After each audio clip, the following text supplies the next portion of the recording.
사사기 강의 26번째 시간으로 구약시대에 나타나신 예수님이라는 제목으로 말씀을 보겠습니다. 예수님은 구약시대에 계셨을까라고 생각을 해보신 적이 있으신가요?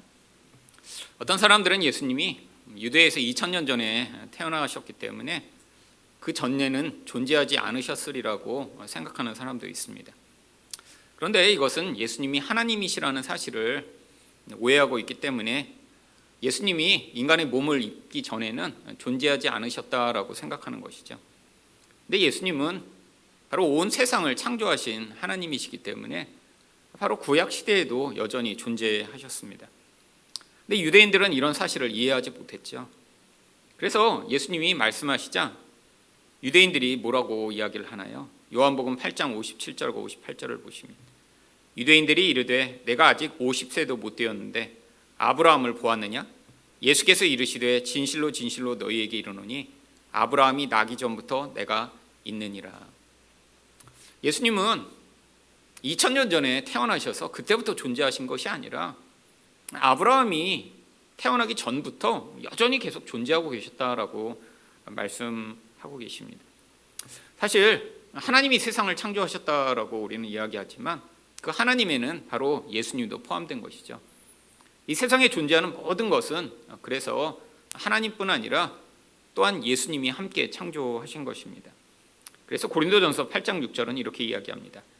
그러나 우리에게는 한 하나님 곧 아버지가 계시니 만물이 그에 의해서 났고 우리도 그를 위하여 있고. 하나님이 온 세상을 만드시고 우리를 만드셨으니까 우리가 하나님을 위해 존재하는 것이 마땅하죠. 근데 그 다음에 바울이 무엇이라고 얘기합니까? 또한 한 주 예수 그리스도께서 계시니 만물이 그로 말미암고 우리도 그로 말미암아 있느니라. 예수님이 갑자기 세상에 어린 아이로 태어나신 다음에 예수님이 존재하신 것이 아니라 이 세상이 만들어질 때부터 그 예수님은 존재하셨고 또한 우리를 만드신 분이 예수님이시라고 하는 것입니다. 그런데 구약시대에 하늘에만 이렇게 계신 것이 아니라 예수님은 성경 여러 곳에서 이 땅에 나타나셨습니다. 그렇다면 구약시대 예수님은 어떻게 나타나셨나요? 첫 번째로 기묘한 여호와의 사자로 나타나셨습니다.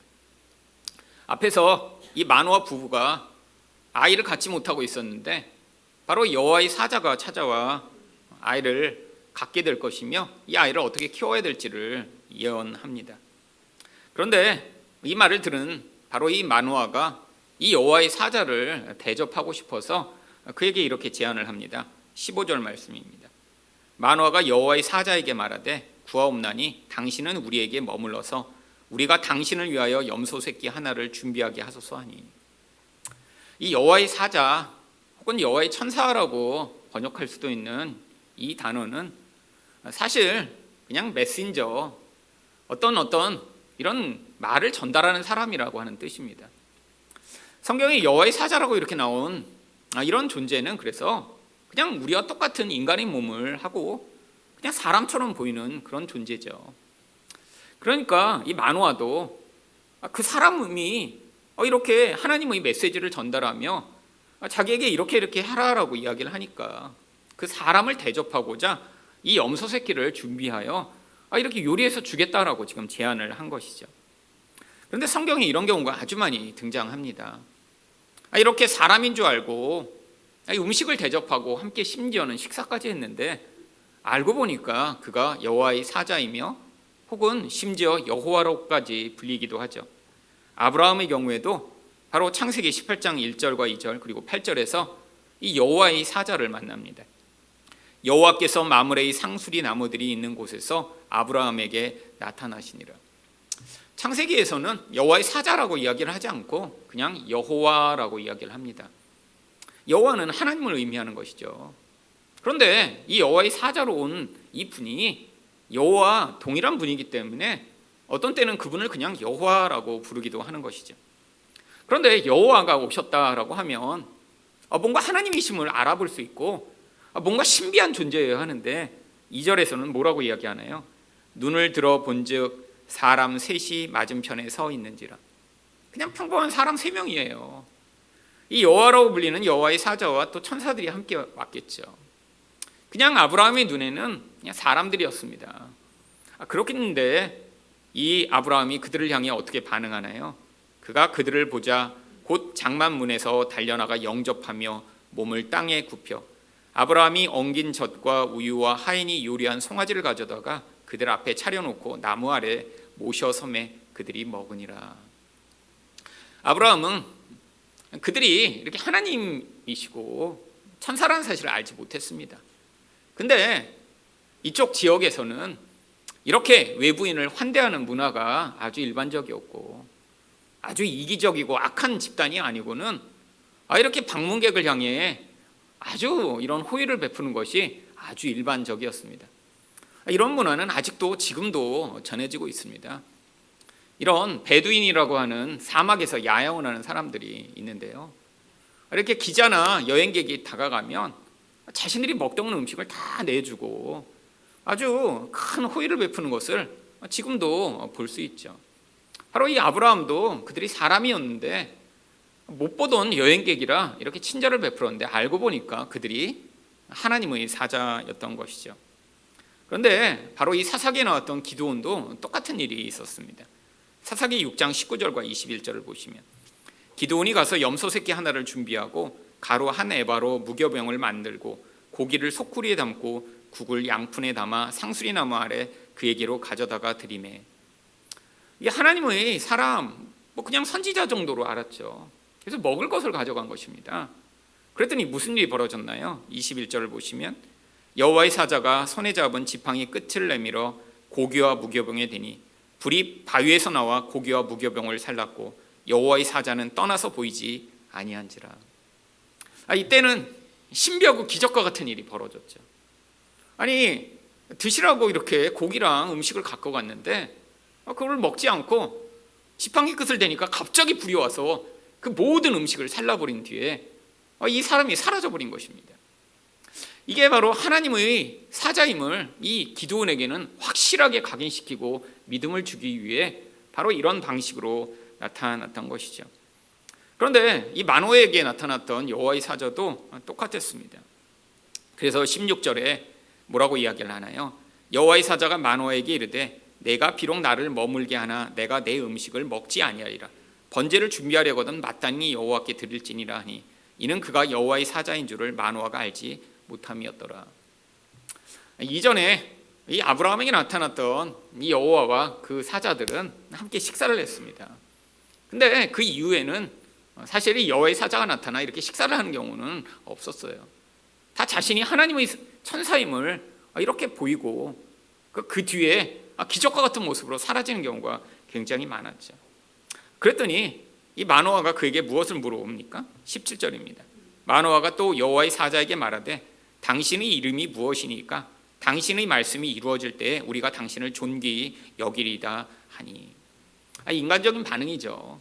그러면 어떤 그런 사람이 오더니 네가 아이를 낳을 거야. 그리고 그 아이가 사람들을 구원할 거야 라고 이야기를 하고 나니까 당신 말씀이 이루어지면 당신이 굉장히 위대한 사람이라는 걸 알게 되니까 우리가 당신을 존귀하게 받들어서 모시겠습니다 라고 이야기를 하는 것입니다. 그러자 그 사람이 이렇게 답을 합니다. 18절입니다. 여호와의 사자가 그에게 이르되 어찌하여 내 이름을 묻느냐? 내 이름은 기묘자라 하니라. 여러분 여기서 이름이 기묘자다라고 하는 것처럼 번역이 되어 있지만 이것은 사실 이름이 아니라 바로 내 이름은 기묘하기 때문에 내가 이야기를 해줘도 너는 전혀 알 수 없어서 내가 이야기를 못 해준다라고 하는 의미로 기묘하다라고 이야기를 한 것입니다. 이 기묘하다라고 번역된 단어는 신비하고 놀랍고 인간이 이해할 수 없는 세상에서 벌어지지 않는 그런 일들을 이야기할 때 기묘한이라고 이야기를 하죠. 바로 지금 하늘에 계시는 바로 이 예수님이 이런 여호와의 사자의 모습, 인간의 모습으로 이 땅에 오셨기 때문에 이 일에 대해서 이 마노에게 설명을 하거나 이야기를 하고 또 내가 누구인지 이름을 밝히고 정체를 밝혀도 전혀 이해할 수 없기 때문에 나는 너한테 알려줘도 너가 이해를 못하는 기묘한 존재야. 그래서 이름을 알려줄 수 없어 라고 지금 이야기를 하고 있는 것이죠. 이렇게 앞으로 오실 예수님에 대해 성경은 그 존재 자체가 기묘한 분이시라고 예언을 하고 있습니다. 이사야 9장 6절을 보시면 이는 한 아기가 우리에게 낳고 한 아들을 우리에게 주신 바 되었는데 그의 어깨에는 정사를 메었고 그의 이름은 기묘자라 모사라 전능하신 하나님이라 영존하신 아버지라 평강의 왕이라 할 것임이라. 바로 앞으로 오실 메시아에 대해 얘기하며 뭐라고 얘기합니까? 그 이름이 기묘하다라고 이야기를 하죠. 여러분, 왜 기묘하다고 얘기를 하는 것일까요? 바로 이렇게 하늘에 계신 하나님이 이 땅에 인간의 모습을 가지고 오신다는 것은 인간의 이해로는 이해할 수 없는 일이기 때문이죠. 그래서 그분을 누군지 지금 알 수 없는 것입니다. 구약 시대에는 이게 비밀이었어요. 많은 사람들에게 이 성경을 통해 하나님이 이렇게 메시아가 오실 것이다라고 예언하고 가르치고 창세기부터 수없이 이야기를 했는데도 그렇기 때문에 그분이 감춰져 있고 신비한 일이기 때문에 예수님이 이 땅에 오셨을 때 그분을 메시아로 하나님의 아들로 알아보는 사람이 아주 드물었죠. 아니, 실제로 육신을 가지고 오셔서 죽은 자도 살리시고 눈먼 자를 눈도 뜨게 하시며 걷지 못하는 자를 걷게도 하시는 이런 놀라운 기적을 베푸셨는데도 사람들이 못 알아봤어요. 근데 구약에서 그분이 이런 분이라고 이름을 얘기하면 알아볼 수 있을까요? 그래서 그분을 그냥 신비한 분, 기묘한 분이라고 이야기를 하고 있는 것입니다. 근데 이분이 일반적인 그냥 사람이 아님을 보여주고자 19절과 20절에서 또 어떤 일을 행하시나요? 이에 마노아가 염소 새끼와 소재물을 가져다가 바위 위에서 여호와께 드리매 이적이 일어난지라. 마노아와 그의 아내가 본즉 불꽃이 제단으로부터 하늘로 올라가는 동시에 여호와의 사자가 제단 불꽃에 휩싸여 올라간지라. 마노아와 그의 아내가 그것을 보고 그들이 얼굴을 땅에 대고 엎드니라. 여러분, 자기 눈앞에서 이런 일이 일어났다면 얼마나 놀랄까요? 그냥 사람인 줄 알았어요. 그랬더니 마치 요즘 마술사들이 마술을 부리듯, 아니 이거보다 더 신기하게 진짜 눈으로 하늘을 올라가 버리는 거예요. 불꽃이 나서 다 음식이 태워져 버리는 거예요. 여러분, 이것을 통해 뭘 증명한 것인가요?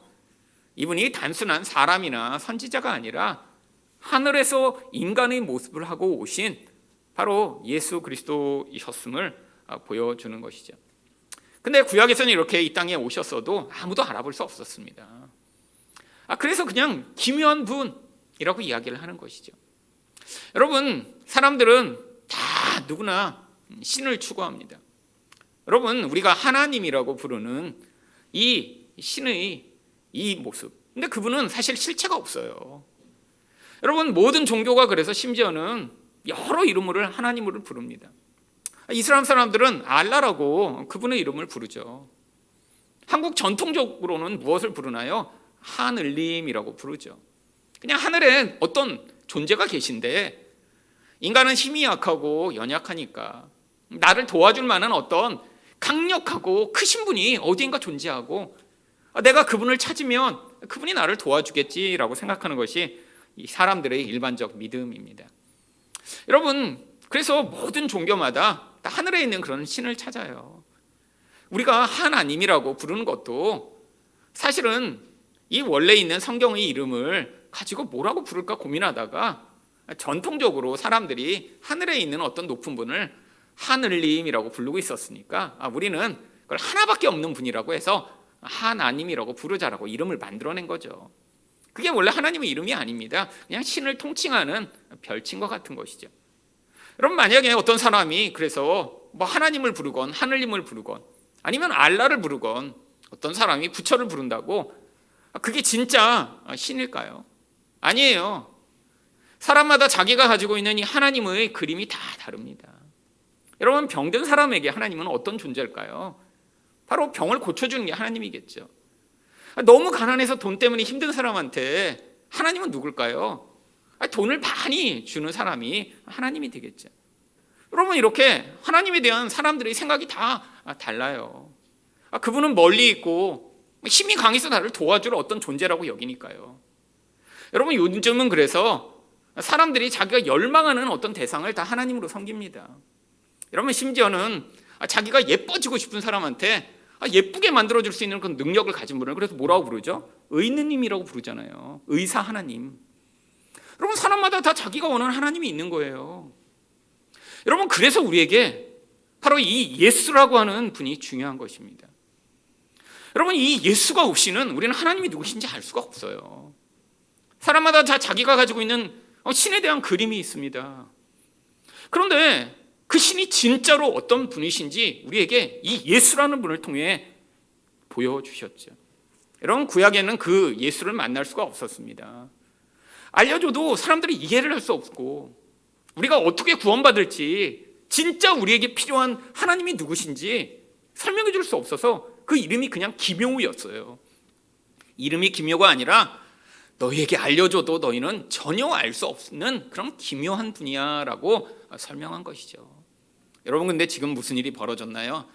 그렇게 기묘, 신비하신 그분이 이제 인간의 몸을 입고 이 땅에 오셨고요, 우리가 그분을 예수 그리스도라고 부를 수 있게 되었습니다. 여러분, 예수 그리스도는 어떤 분이신가요? 인간에게 진짜 필요한 하나님이 누구신지를 하나님이 보여주신 거예요. 여러분, 예수님이 이 땅에 오셔서 무슨 일을 하셨나요? 여러분, 죽은 자들을 살리셨습니다. 아니, 그러면 예수를 믿으면 여러분, 여기서 죽을 사람이 다 살아나나요? 아니에요. 지난 2000년간 다 예수를 믿었는데 다 죽었습니다. 그러면 도대체 왜 죽은 자들을 살리셨죠? 여러분, 예수님이 오셔서 우리에게 이 육적 생명보다 더 중요한 영적 생명이 있으며, 예수를 믿는 자는 죽어도 다시 살게 되는 이 부활의 능력이 우리에게 있음을 보여주시고자 바로 죽은 자를 살리시는 놀라운 일을 베풀어 주신 것이죠. 여러분, 예수님이 오셔서 또 무슨 일을 하셨나요? 장님들을 많이 고치셨어요. 아니, 귀머거리도 듣게 해주셨어요. 아니, 그래서 교회 다니고 예수를 믿으면 막 눈이 막 좋아지나요? 제가 초등학교 2학년 때부터 안경을 썼는데 계속 나빠졌습니다. 예수 열심히 믿어도. 여러분, 지금 그래서 눈이 잘 안 보여요? 안경 벗으면. 아니, 그러면 뭐 저 정도의 안경 쓰면 도움을 받을 수 있죠. 진짜 장님들이 예수를 믿으면 눈이 떠지나요? 근데 왜 그때 와서 그런 모습을 예수님이 보여주신 것이죠? 여러분, 육적 눈을 뜨는 것보다 더 중요한 게 영적 눈을 뜨는 것이며, 아니, 육적 귀를 뜨는 것보다 더 중요한 게 영적으로 귀가 열리는 것임을 우리에게 보여주시고자 눈먼 자들을 고쳐주시고 귀머거들을 고쳐주신 것이죠.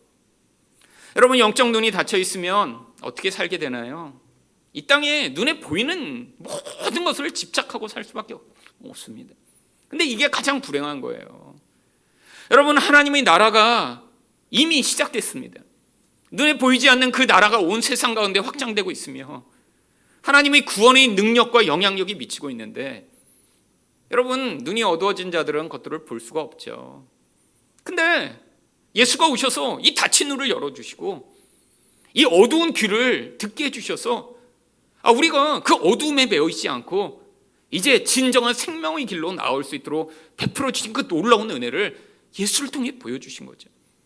여러분, 예수님이 또 누구를 고쳐주셨나요? 중풍병자, 손 마른 자처럼 움직이지 못하는 자들을 고쳐주셨어요. 왜 그러셨죠? 여러분, 인생의 가장 큰 문제는 우리가 뭘 몰라서 못하는 것이 아닙니다.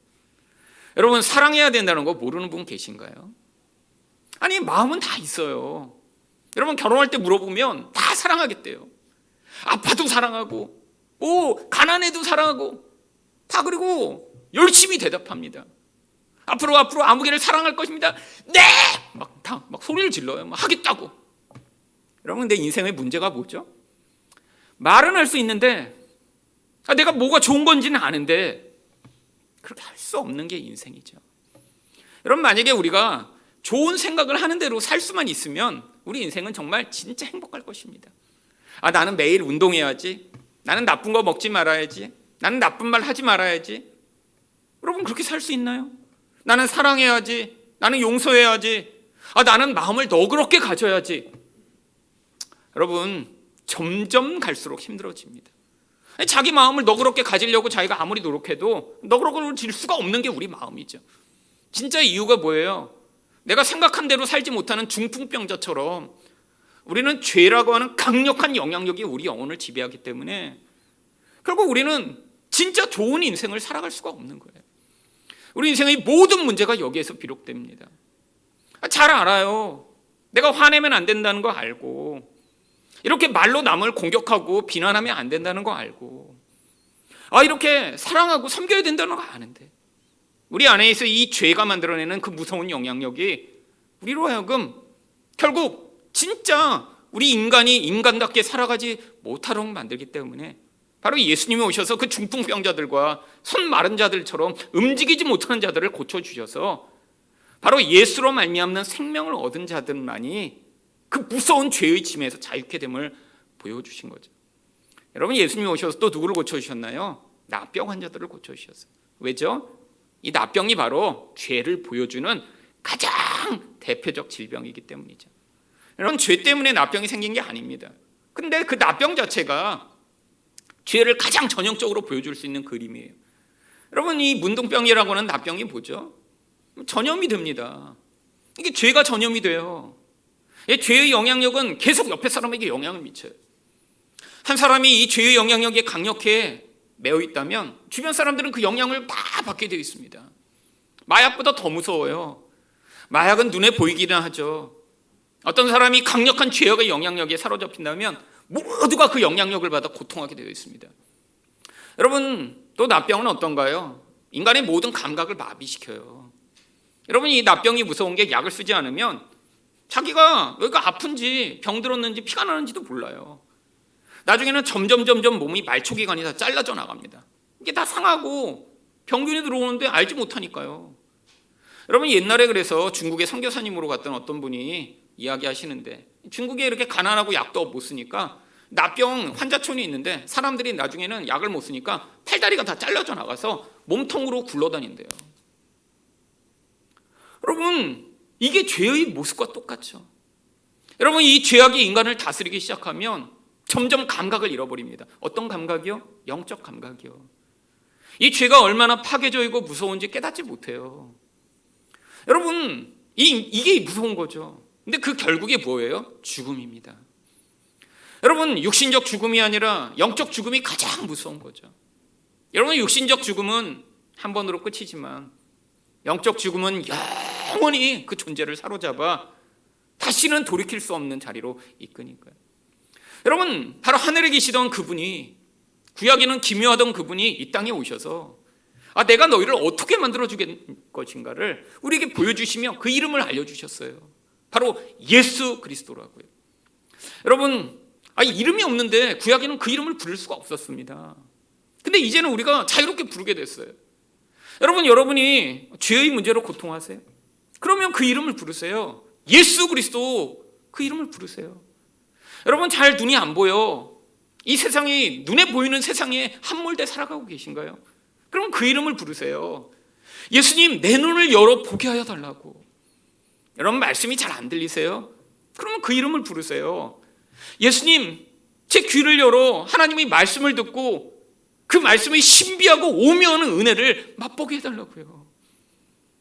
여러분, 사랑할 수 없으세요? 예수 이름을 부르세요. 예수님이 여러분의 인생의 주인이 되시면 여러분, 이전에는 생각만 하지만 할 수 없었던 일을 그 예수의 능력과 은혜로 하게 되는 것을 보며 하나님, 이게 인생이군요, 은혜군요 라고 생각하시게 될 것입니다. 여러분, 제 인생은 모태신앙이었지만 사실 제가 진짜 하나님을 깊이 만나기 전과 후가 아주 큰 차이가 있었습니다. 여러분, 교회를 어려서부터 오래 다녔지만 예수님을 깊이 만난 건 20대고요. 그 전에는 그냥 교회 다니며 이제 찬송 부르고 그냥 모태신앙처럼 다녔죠. 근데 제 마음에는 늘 불안과 분노와 불평과 원망과 이게 너무 많았어요. 근데 물론 그렇지 않은 사람도 있죠. 성품이 원래 좀 착하고 좋은 사람도 있는데 제가 보면 저희 집에서 제가 마음이 제일 성격이 안 좋았던 것 같아요. 근데 그럴 수밖에 없었습니다. 저희 집에서 제가 제일 공부 잘하고 그러니까 저희 부모님이 일승이 이게 인간을 교만하게 만들고 악하게 만들죠. 제 여동생들은 저처럼 공부를 잘하지 못했으니까 자주 혼나고 저처럼 이렇게 막 우쭈쭈쭈 이렇게 하시지 않았어요. 그러니까 저만 잘난 줄 알고 살았죠. 여러분, 무슨 결과가 나타났나요? 제 여동생들이 저랑 사는 건 정말 지옥에 사는 것처럼 나중에 고통스러웠다고 이야기를 하더라고요. 왜요? 교만한 인간과 사는 게 얼마나 고통스러운가요? 자기만 잘난 인간과 사는 게 얼마나 고통스러운 거예요. 이게 죄의 영향력이죠. 여러분, 내 마음대로 안 되면 여동생들한테 막 화내고 소리 지르고. 여러분, 제 여동생이 이제 결혼을 앞두고 하루 전날인데 사실 저랑 얘기를 하다가 갑자기 우는 거예요. 그러더니 자기가 결혼하는 게 너무 무섭다는 거예요. 그래서 야, 이때까지 이렇게 잘 준비해놓고 뭐 하루 전날 결혼하기 무섭다 그러면 뭐 어떻게 해? 그러거든요. 다시 야단치기 시작했어요. 그게 뭐냐고. 지금 이렇게 준비하고 이렇게 해갖고 뭐 이제 와서 그럼 뭐 결혼 안 하자는 거야 뭐야. 그때는 진짜 잘 이해를 못했죠. 이렇게 자기 감정이 그럴 수도 있고 그러면 그렇구나. 지금이면 잘할 텐데 정말. 그때는 그냥 여태까지 이렇게 힘들게 준비했는데 뭐 지금 와서 그런 거 뭐야. 그러고 했더니 갑자기 여동생이 그때 정색을 하더니 그러는 거예요. 오빠 옛날에 나한테 맨날 그렇게 소리 지르고 화냈잖아. 그러더니 갑자기 우는 거예요. 결혼 하루 전날. 그때는 제가 그래도 변화돼서 참 오랫동안 굉장히 내가 옛날에 이렇게 안 살았는데 그래서 여동생한테도 잘하고 막 참고 그랬는데 갑자기 그냥 결혼 전날 그러니까 제 본성이 튀어나왔던 거죠. 근데 갑자기 그 순간에 제가 어려서부터 제 동생한테 소리 지르고 화내고 막 막대기 휘두르고 막 그런 순간들이 막 기억이 나기 시작하는 거예요. 한두 번이 아니었습니다. 근데 돌아보면 아주 사소한 일들이에요. 그냥 쓰레기통에 휴지 안 넣고 옆에 떨어뜨렸다고.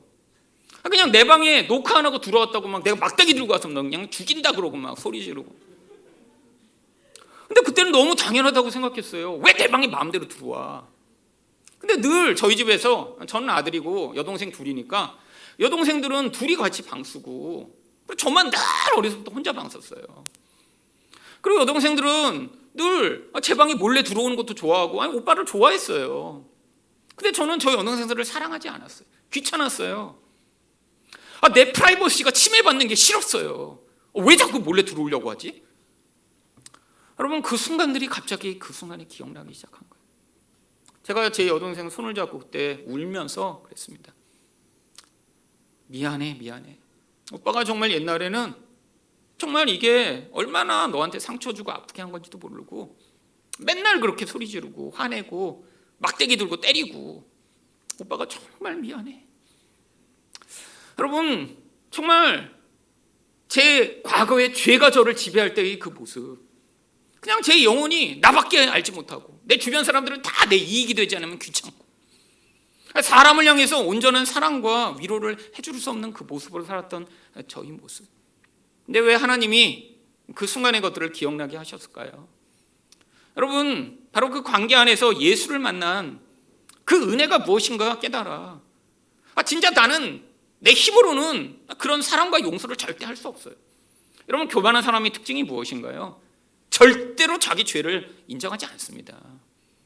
여러분 제가 그렇게 20대에까지 살았어요. 제가 잘못한 게 나중에 드러나도 절대로 인정할 수 없어요.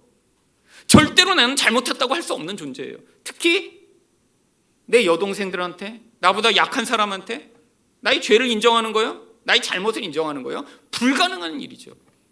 근데 그런 제가 예수를 만난 거예요. 여러분 정말 여동생이 결혼하기 전에 너무 부끄러웠던 과거를 돌이키며 그렇게 용서를 빌었지만 정말 그게 제 인생 가운데 아직도 기억나는 은혜의 순간입니다.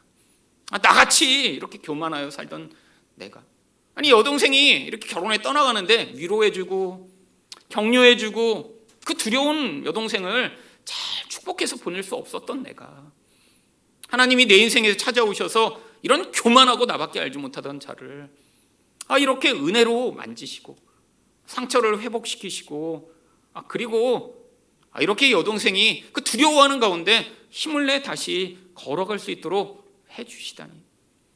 여러분 저는 정말 과거와 현재가 아주 많이 다릅니다. 다행히 여러분은 제가 예수님 만난 다음에 여러분 개척해서 여러분 축복받은 거예요. 정말 여러분 진짜입니다. 제 여동생들이 제 아내 보고 맨날 그래요. 언니는 정말 좋겠다고 과거의 오빠를 몰라서. 그럼요. 제 아내는 그게 얼마나 감사한지 잘 몰라요. 제 여동생들은 둘 다 경험했습니다. 그러니까 하나님이 살아계신 거죠. 정말 저 오빠가 저렇게 변하다니 기적이구나. 네, 뭐가 기적이죠? 여러분 신비하고 오묘했던 그분. 그분이 저를 만나주셨고 내가 얼마나 이 죄 가운데 눈이 멀어 있었고 귀가 막혀 있었고 저도 머리로는 알았어요. 동생들한테 잘해줘야 되는 거 알고. 근데 너무 늘 귀찮고 너무 자꾸 짜증이 나고 화가 났어요. 내가 어떻게 할 수 없는 내 마음을 우리 예수님이 오셔서 붙드시고 인도해 나가시며 은혜를 베풀 수 있는 통로로 사용하시다니요. 여러분, 그 이후에 하나님이 동생들과의 관계 안에서 여러분 많은 변화들이 있었습니다. 제가 20대까지는 맨날 집에 같이 살았는데도 그런 사랑과 관계를 느껴보지 못하다가 이후에는 여동생들이 힘들고 어려울 때 같이 울어줄 수 있고, 여동생들이 고통할 때 같이 부여잡고 같이 하나님의 은혜를 간구할 수 있는 자리에 서게 되며 하나님의 놀라운 회복과 은혜를 같이 경험해 나가는 그 은혜를 맛보게 된 것, 바로 기묘하던 이 예수가 이제 오셔서 바로 그 은혜를 베푸신 놀라운 증거죠. 여러분, 과거에는 우리가 부를 수도 없던 그 이름을 이제 자유롭게 부를 수 있게 됐습니다.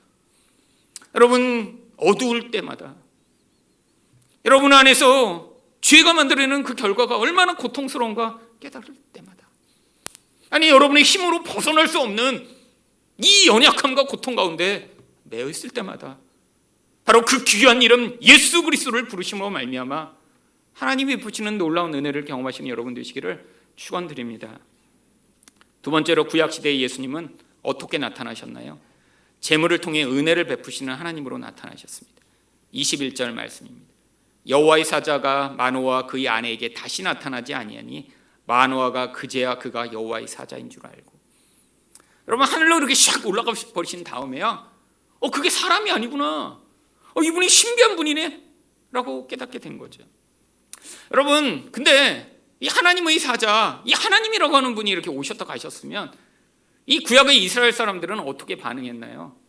하나님을 만나면 죽는다고 생각했어요. 여러분, 이게 대부분 신에 대한 반응입니다. 일반적 반응이죠.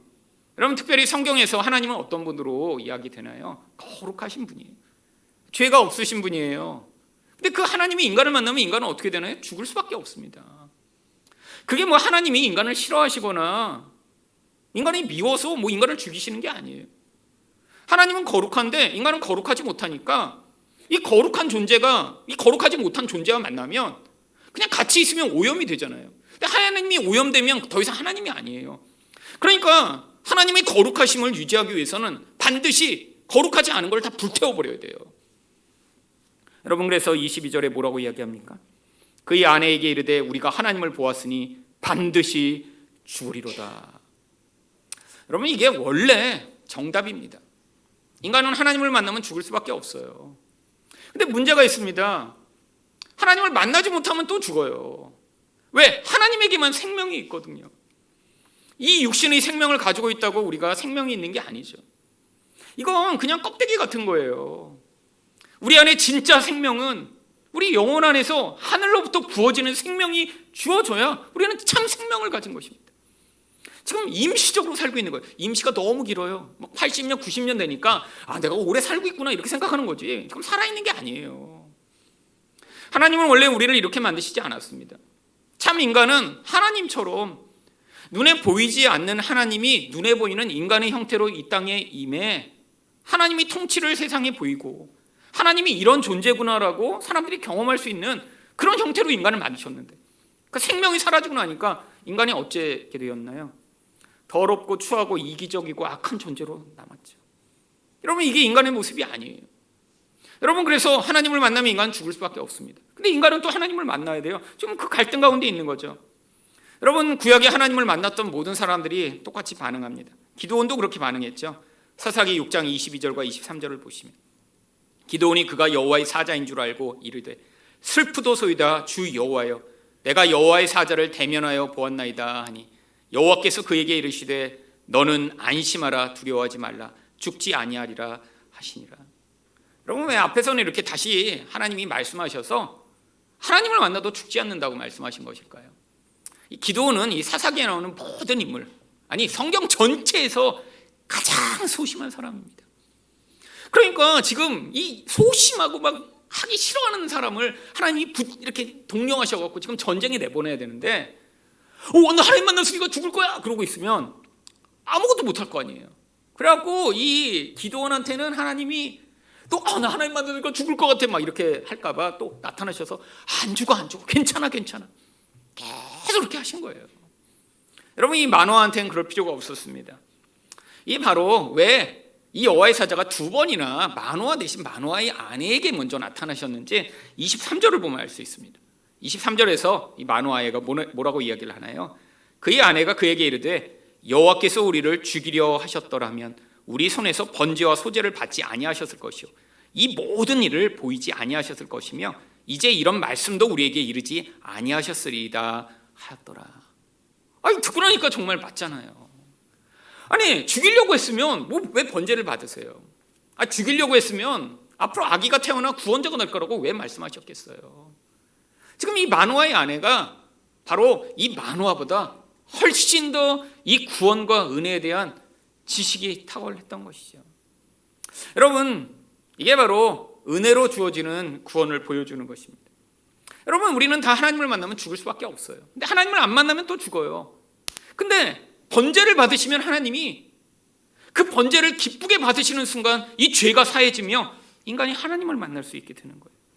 그리고 그 은혜의 결과로 약속한 대로 무엇이 주어지나요? 24절과 25절입니다. 그 여인이 아들을 낳음에 그의 이름을 삼손이라 하니라. 그 아이가 자라매 여호와께서 그에게 복을 주시더니 소로와 에스다올 사이 마하네단에서 여호와의 영이 그를 움직이시기 시작하였더라. 여러분, 이 마노아의 아내의 말대로 그들은 죽지 않았습니다. 왜요? 재물을 통해 하나님이 은혜를 베푸셨는데 그 은혜의 가장 핵심이 바로 이 삼손이라는 존재예요. 여러분, 삼손이 왜 은혜의 가장 핵심인가요? 이 부부는 지금 아이가 없어요. 근데 이 삼손을 통해 이제 아이가 생기게 되는 그 기쁨을 누릴 뿐 아니라 무엇보다 이들이 오랫동안 고통하던 이 블레셋의 압제로부터 이 삼손이 그들을 자유케 하는 놀라운 하나님의 구원이 베풀어지니까요. 이게 바로 구원의 이야기의 가장 핵심입니다. 우리는 하나님을 만나야 살 수 있어요. 여러분, 이 땅에서 우리가 돈이 많으면 더 행복해지나요? 아니요. 여러분, 한국 사람들만 보면 알 수 있잖아요. 여러분, 옛날보다 지금이 정말 잘 살게 됐잖아요. 여러분, 옛날 60년대 70년대를 살아본 분들은 한국 사람들은 얼마나 고통하고 힘들게 살았는지 다 아시잖아요.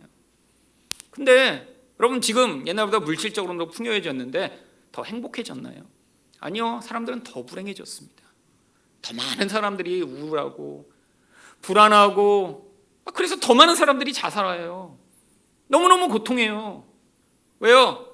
인간 안에 있는 이 영혼의 본질은 물질적으로 더 풍요해진다고 채워지는 게 아니니까요. 물론 우리 먹고 사는 문제가 해결되면 인간의 그 갈망은 더 깊어지고 더 커집니다. 그러니까 문제가 이 자꾸 커지는 욕망을 더 이상 채울 수가 없게 되면서 더 불행해지는 거예요. 60년대 70년대는 밥만 먹고 살아도 행복했죠. 어쩌다 한번 정말 바닷가에 한번 놀러 갔다 왔다 오면 와, 너무 좋죠. 여러분, 근데 지금은 어떤가요? 그걸로 만족하지 못하니까요. 인간의 욕망은 끝이 없는데 세상의 것으로는 채울 수 없으니까 목마름은 더 커지고 더 많이 비교하고 더 고통하게 된 거죠. 여러분, 이 목마름의 근원이 어디에서 시작됐나요? 바로 생명 없는 인간의 죄된 상태로 말미암은 거죠. 그런데 하나님을 만나야 해결돼요. 하나님을 만나면 하나님이 우리 영혼을 그 생명으로 채워주세요. 근데 어떻게 만날 수 있어요? 바로 오늘 말씀처럼 재물을 통해 하나님의 은혜를 받는 자리에 가야 생명을 누릴 수 있습니다. 근데 이 재물이 뭐예요? 바로 예수 그리스도라는 재물을 하나님이 우리에게 주심으로 이제 우리가 하나님을 만날 수 있게 된 거예요. 여러분, 우리는 하나님을 지금도 그냥은 만날 수 없습니다. 여러분이 뭔가 착해서 하나님이 너 착하니까 내가 저렇게 도와줘야겠다. 너 이렇게 잘 살고 있으니까 내가 도와줘야겠다. 우리 하나님 그런 분 아니세요. 여러분, 우리가 아무리 착해도 여러분 정말 아프리카에 가서 이렇게 헌신하는 그런 사람처럼 착할 수 있나요? 여러분, 우리가 아무리 이 땅에서 노력하고 잘 살고 착한 사람처럼 살려고 해도 아니 정말 우리 일상을 이렇게 살아가는 그런 인생들이 그런 헌신된 사람처럼 살 수 있나요? 여러분, 근데 하나님이 우리에게 어떤 길을 주셨나요? 예수라는 재물을 우리에게 주셨어요. 여러분, 우리가 하나님께 나아갈 때마다 이제 예수 그리스도를 통해 나아가는 것입니다. 우리에게 구원의 이름으로만 주신 것이 아니라 이제 하나님을 기쁘게 함으로 이제 그 은혜를 받을 수 있는 길이 예수를 통해 열리게 된 거예요. 이게 얼마나 쉬운 길인가요? 여러분, 여러분, 우리에게 지금 하나님이 뭐 매일 너는 이거 해라 저거 해라 요구하지 않습니다. 여러분, 제일 불쌍한 사람들이 이슬람 사람들이에요. 여러분, 이슬람 사람들에게는요, 이 구원에 대한 확신이 없어요. 이슬람 사람들이 왜 이렇게 5번씩 매일 기도하는 줄 아세요? 죽을 때까지 자기가 구원받는지 안 받는지 알 수 없기 때문에 그때까지 계속 공덕을 쌓아야 되는 거예요. 그러니까 얼마나 불안한 인생이에요. 그뿐 아닙니다. 여러 가지 부과된 일들이 많아요. 아니, 죽기 전에 성지순례도 꼭 갔다 와야 돼요. 아니, 또 계속해서 이런 다른 사람들한테 이렇게 구제를 해서 그 공덕이 쌓여야 돼요. 그래서 이슬람권에 있는 거지들은요, 이렇게 겸손한 마음이 없습니다.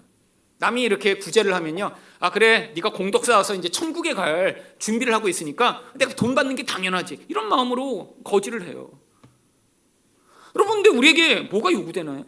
여러분, 하나님이 여러분 예수 믿은 다음에 너는 죽을 때까지 이제 새벽기도 빠지면 너 이제 3번까지는 봐준다. 3번까지 내가. 그래갖고 천국 가는 거면 정말 여기 지금 아무도 못 가십니다. 제가 볼 때 3번 이상 다 빠졌거든요. 이전에 뭐 하셨을 수도 있죠. 여러분, 결심과 열심으로 우리가 어떻게 하나님을 기쁘게 해요? 여러분, 뭐 나쁜 생각 안 하면 하나님이 더 좋아하세요? 우리는 나쁜 생각 할 수밖에 없는 존재입니다. 하나님이 다 아시기 때문에 예수를 주신 거예요. 여러분, 우리는 이기적이고 우리는 본질 안에서 불안하고 공허하며 이 죄를 이길 수 없는 존재예요. 아니, 겉모습은 멀쩡한 것처럼 다 꾸미고 다녀도 영혼은 불안하고 흠이 많아요. 매일처럼 영혼에서 벌어지는 이 어두움과 싸우는데 늘 자주 져요. 여러분, 이게 우리의 실체입니다. 근데 하나님이 어떤 길을 주셨죠? 예수라는 길을 주셨어요. 온전한 재물을 우리에게 주셨어요. 여러분, 우리가 가진 재물로 하나님께 나아가면 늘 빠꿉니다.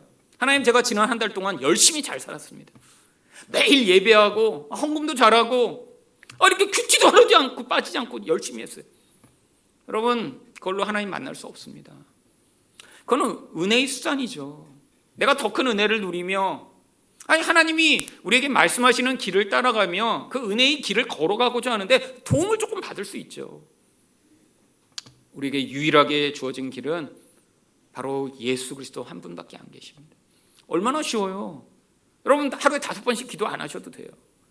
여러분, 심지어 식사기도 혹시 빼먹어도 괜찮아요. 괜찮아요. 여러분, 어려서 저는 자주 불안에 시달렸습니다. 제가 다녔던 교회는 주일 성수. 그리고 주일학교에서 꼭 뭐라고 했냐면 주일날 빠지면 천국에 가면 집에 벽돌이 하나씩 빈다는 거예요. 여러분, 저 열심히 정말 주일 성수했는데 제가 중학교 2학년 때 폐렴에 걸렸어요. 의사 선생님이 일주일간 집 밖에 나가면 안 된대. 제가 의사 선생님한테 뭐라고 물어본 줄 아세요? 주일날 교회는 가도 되나요? 왜요? 나중에 천국 가는데 벽돌 빠질까 봐. 불안에 시달렸어요. 여러분, 근데 나중에 예수님을 만나고 보니까 그러면 아무 상관없어요. 우리 예수님이 나중에 내가 열심히 그렇게 하루도 빠지지 않고 주일 성수했는지 그거 체크하심에도 위해서 2번 빠졌잖아? 내가 3번까지는 봐줄 텐데 뭐 이러고 계신 거 아니에요. 여러분, 우리 본질 자체는 절대로 하늘나라에 갈 수 없는데 쉬운 길을 주신 거예요. 정말 세상에서 제일 쉬운 길이에요. 어떤 쉬운 길이에요? 예수 그리스도를 제물로 하나님께 나아가는 길이요. 그럼 하나님이 뭐라고 하세요? 잘했다. 네가 예수를 믿었구나. 너는 온전해. 너는 나를 만날 자격이 있어. 여러분, 얼마나 감사한 길이에요. 하루에 5번 기도하지 않아도 되고. 여러분, 우리가 부족하고 연약해도 관계없어요. 여러분, 바로 이 예수의 길로 우리에게 은혜를 베풀어 예수 그리스도를 주신 것입니다. 여러분, 바로 구약에서부터 하나님은 우리에게 뭘 가르치시고자 했어요? 바로 그 기묘하던 분이 예수로 우리에게 임하셨다는 사실을 가르치시고, 바로 이렇게 재물을 통해 받던 은혜가 이제는 예수 그리스도를 통해 우리가 은혜를 받을 수 있음을 가르치시고자 하신 것이죠. 오늘도 바로 이 예수 그리스도만으로 구원의 은혜를 누리시며 예수 그리스도만으로 하나님께 나아가 그 놀라운 생명을 맛보는 여러분 되시기를 축원드립니다.